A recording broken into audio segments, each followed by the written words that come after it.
Mesdames, Messieurs, bonsoir. Quand j'étais toute petite, je rêvais d'avoir une petite sœur et je ne cessais de crionner ma mère. Maman, maman, quand vas-tu accoucher? Malheureusement, cela n'arrivera jamais. Ce désir restait enfoui en moi. J'ai plus tard voulu faire la médecine afin d'aider les femmes à donner la vie. Imaginez donc mon impatience, ma trépidation quant à ma première garde en service de maternité.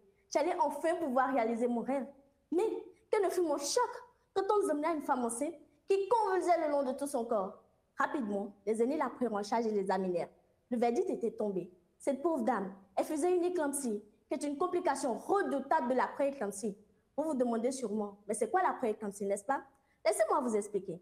La pré-éclampsie, c'est une association sur grossesse d'une hypertension artérielle et d'une protéinurie. En effet, quand papa et maman, ils ont fini de faire de Dieu et que le petit embryon se forme, il va migrer pour aller se nider dans la cavité utérine de la maman. Pour cela, des artères utérines vont se former en tournant sur elles-mêmes pour relier la muqueuse utérine au placenta du futur fœtus, pour pouvoir s'étendre plus tard, tel un ressort, pour assurer une bonne oxygénation du placenta. Mais par des mécanismes encore obscurs à ce jour, au lieu de s'enrouler sur elles-mêmes, elles vont plutôt zigzaguer. Vous comprenez donc que par la suite, cela entraîne un tel stress que des protéines inflammatoires sont libérées. Ces protéines, elles vont agir comme de petits malfrats, attaquant les organes de la maman. Le cerveau donnant l'éclampsie, les reins donnant l'insuffisance rénale aiguë avec la protéinurie, le cœur et les vaisseaux donnant l'hypertension artérielle. Quel dommage! Cette dame, elle fut sauvée de justesse par une césarienne, elle et son bébé. Ouf! Je me pensais au bout de mes peines. Hélas, tout le reste de mon stage fut ponctué par ce genre de cas malheureux. Je me suis mise donc à me demander que puis-je faire pour aider, pour changer cet état de choses.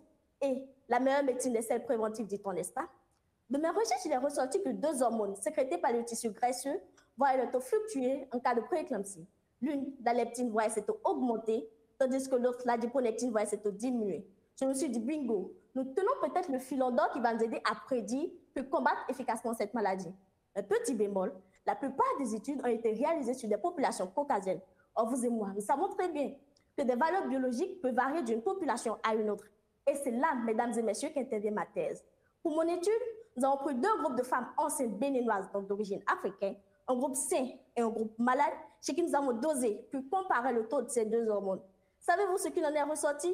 Aucune différence, aucune corrélation. Et c'est bien ce que je croyais. Mais ne vous inquiétez pas, je ne vais point m'en arrêter là. Je vais continuer à creuser, à fouiller, bêcher, afin de trouver cette pépite qui va nous aider à prédire, puis combattre cette vilaine faucheuse pour que vous, que moi, que nos chères mamans et futures mamans puissent porter et donner la vie sans craindre une quelconque tension. Je vous remercie.